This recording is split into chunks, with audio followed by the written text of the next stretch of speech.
మీ భక్తి టీవీకి స్వాగతం. ఇది గతంలో లక్కీ స్పిరిచువల్స్, మీ ఆధ్యాత్మిక ప్రయాణంలో తోడుండే మీ ఛానల్. ఈరోజు మనం ధనుస్సు రాశివారికి ఏప్రిల్ 2026 నెల ఎలా ఉండబోతోందో చాలా వివరంగా, లోతుగా తెలుసుకోబోతున్నాం. మరి ఈ విశ్లేషణ మొదలుపెట్టే ముందు ఒక చిన్న మనవి. మీరు మన ఛానల్కు కొత్తగా వచ్చినట్లయితే ఇప్పుడే కింద ఉన్న సబ్స్క్రైబ్ బటన్ను నొక్కండి. మన ఈ ఆధ్యాత్మిక కుటుంబంలో ఒక సభ్యులవ్వండి. ఒకవేళ మీరు ఇప్పటికే సబ్స్క్రైబ్ చేసుకుని ఉంటే తప్పకుండా మీ రాశి లేదా నక్షత్రం పేరుని కామెంట్స్లో తెలియచేయండి. సరే, ఈరోజు మనమేం చూడబోతున్నామంటే, ముందుగా ధనుస్సు రాశివారి అసలైన వ్యక్తిత్వం ఏంటి, వాళ్ళని నడిపించే గ్రహాలు ఏవి అని చూద్దాం. ఆ తర్వాత ఈ నెలలో వచ్చే సవాళ్లు, తీసుకోవలసిన జాగ్రత్తల గురించి మాట్లాడుకుందాం. కానీ అక్కడితో ఆగదు, ఎందుకంటే కొన్ని గొప్ప గొప్ప అవకాశాలు కూడా రాబోతున్నాయి. వాటిని ఎలా అందిపుచ్చుకోవాలో, అడ్డంకులను ఎలా దాటాలో చెప్పే శక్తివంతమైన పరిహారాలు కూడా ఉన్నాయి. చివరగా ముఖ్యమైన తేదీలేవి, ఈ నెలకు నా తుది సలహా ఏంటి అనేది కూడా చూసేద్దాం. మొదటి విభాగంలోకి అడుగుపెట్టేశాం. ధనుస్సు రాశివారి వ్యక్తిత్వం. చూడండి, రాబోయే నెల ఫలాలను అర్థం చేసుకోవాలంటే ముందు మన స్వభావాన్ని మనం అర్థం చేసుకోవాలి కదా. మన బలాలు, బలహీనతలు తెలిసినప్పుడే గ్రహాల ప్రభావాన్ని మనకు అనుకూలంగా మార్చుకోగలుగుతాం. ధనుస్సు రాశివారు అబ్బో, వాళ్ల ఆలోచనలే వేరు. చాలా క్రియేటివ్గా, ఎప్పుడూ కొత్తగా ఆలోచిస్తారు. ఏదైనా ఒక పని చేతిలోకి తీసుకున్నారంటే అది పూర్తయ్యేదాకా అస్సలు వదిలిపెట్టరు. అంత కష్టపడి పనిచేస్తారు. అయితే ఈ నెలలో కొన్ని విషయాల్లో కొంచెం జాగ్రత్తగా ఉండాలి. మీ సూటిదనం వల్ల కొన్నిసార్లు అనవసరమైన వాదనల్లో చిక్కుకోవచ్చు. కాబట్టి ఎవరితోనైనా మాట్లాడేటప్పుడు కొంచెం సంయమనం పాటిస్తే మంచిది. అలాగే ఏ నిర్ణయమైనా సరే తొందరపడి తీసుకోవద్దు. నెగటివ్ ఆలోచనలు వస్తున్నప్పుడు వాటిని పాజిటివ్గా మార్చుకుంటే చాలు, అద్భుతాలు చూస్తారు. మరి నేను చెప్పే ఈ రాశిఫలాలు ఎవరెవరికి వర్తిస్తాయో చూద్దాం. మూల నక్షత్రంలోని 4 పాదాలవారు, పూర్వాషాఢ నక్షత్రంలోని 4 పాదాలవారు, ఇంకా ఉత్తరాషాఢ నక్షత్రంలోని మొదటి పాదంలో జన్మించిన ధనుస్సు రాశి జాతకులందరికీ ఈ ఫలాలు వర్తిస్తాయి. మీ నక్షత్రం ఇందులో ఉందో లేదో ఒకసారి సరిచూసుకోండి. ఇక అసలు విషయానికొస్తే ఏప్రిల్ 2026 ధనుస్సు రాశివారికి ఎలా ఉండబోతోంది చెప్పాలంటే, ఇదొక మిక్స్డ్ రిజల్ట్స్ ఇచ్చే నెల. కొన్ని గ్రహాలు అనుకూలంగా లేకపోవడం వల్ల కొన్ని పరీక్షలు ఎదురవ్వచ్చు. కానీ అస్సలు కంగారు పడకండి. ముందుగా ఏ విషయాల్లో జాగ్రత్తగా ఉండాలో తెలుసుకుంటే దానికి తగ్గట్టు మనం సిద్ధంగా ఉండొచ్చు.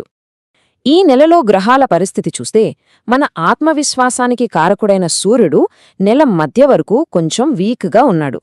దానివల్ల మీలో కాన్ఫిడెన్స్ కొద్దిగా తగ్గవచ్చు.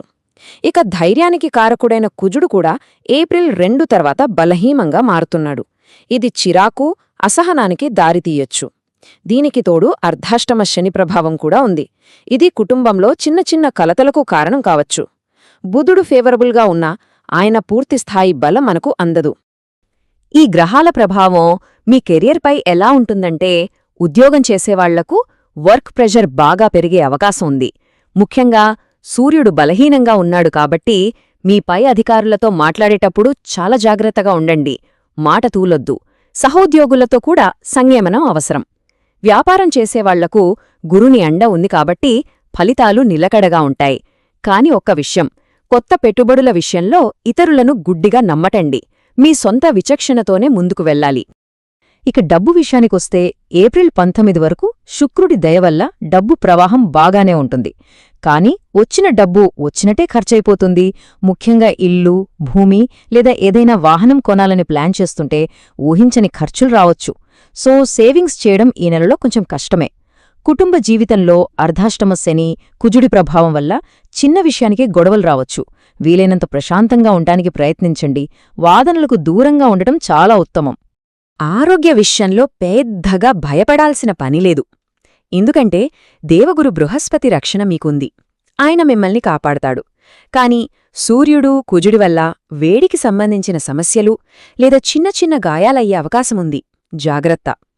ఇక విద్యార్థుల విషయానికొస్తే ప్రైమరీ స్కూల్ పిల్లలు కాన్సంట్రేషన్ కోసం కొంచెం కష్టపడాలి.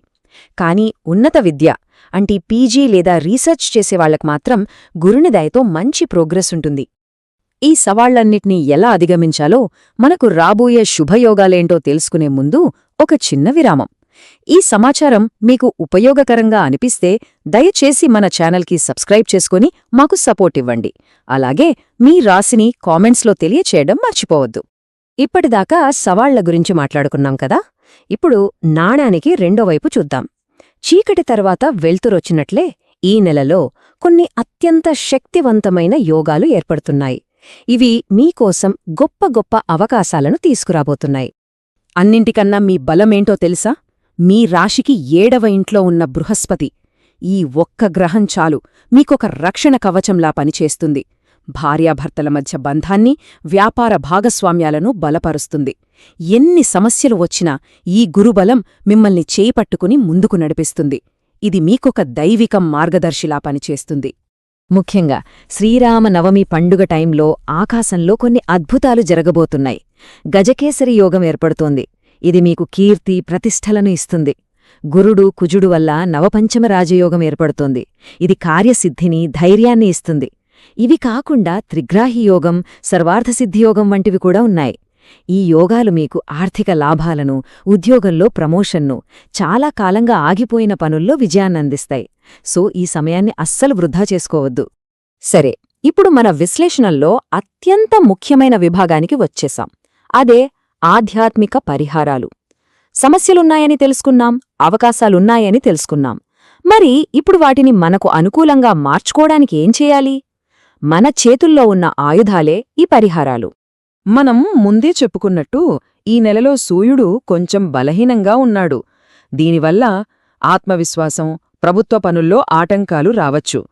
మరి ఆ సూర్యభగవానుడిని ప్రసన్నం చేసుకోడానికి, ఆయన బలాన్ని పొందడానికి మనం చెయ్యాల్సిన మొదటి అతి ముఖ్యమైన పరిహారం ఏంటి?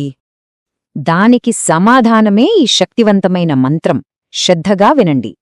ఓం హ్రీం సూర్యాయ నమః. ఇది సూర్యభగవానుడి బీజమంత్రం. చాలా చిన్నగా ఉంటుంది, కాని ఇందులో అనంతమైన శక్తి దాగి ఉంది.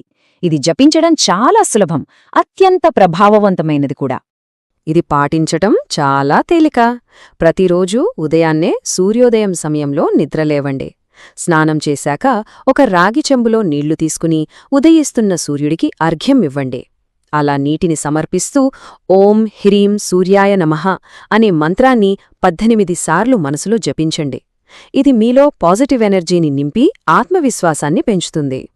ఇక రెండో ముఖ్యమైన పరిహారం కుజుడికి సంబంధించింది. కుజుడు బలహీనంగా ఉంటే కోపం, ఆవేశం, భూమికి సంబంధించిన గొడవలు పెరుగుతాయి. మరి ఆ అంగారకుడి నెగటివ్ ప్రభావాన్ని తగ్గించుకుని శాంతింపచేయాలంటే ఏం చేయాలి? దానికి అత్యంత శక్తివంతమైన మార్గం కుజ గాయత్రి మంత్రం. ఈ మంత్రం మీలోని ఆవేశాన్ని, ప్రతికూల శక్తిని తగ్గించి పాజిటివ్ ఎనర్జీని ప్రేరేపిస్తుంది. ఓం లోహితాంగాయ విద్మహే భూమిపుత్రాయ ధీమహి తన్నో కుజ ప్రచోదయాత్. ఈ మంత్రాన్ని జపించడం వల్ల కుజుడి అనుగ్రహం లభించి ప్రశాంతత వస్తుంది. ఈ మంత్రాన్ని రోజూ ఉదయం, సాయంత్రం 18 సార్లు జపించండి. వీలైతే ప్రతి మంగళవారం దగ్గర్లో ఉన్న సుబ్రహ్మణ్యేశ్వర స్వామి ఆలయానికి వెళ్ళండి. ఒకవేళ అది కుదరకపోతే ఒక దేశీయ ఆవుకు పచ్చిగడ్డి లేదా బెల్లం తినిపించండి. గోసేవ అనేది కుజుణ్ణి శాంతింపజేయడానికి ఒక గొప్ప మార్గం. ఇది మీలో ప్రశాంతతను పెంచుతుంది.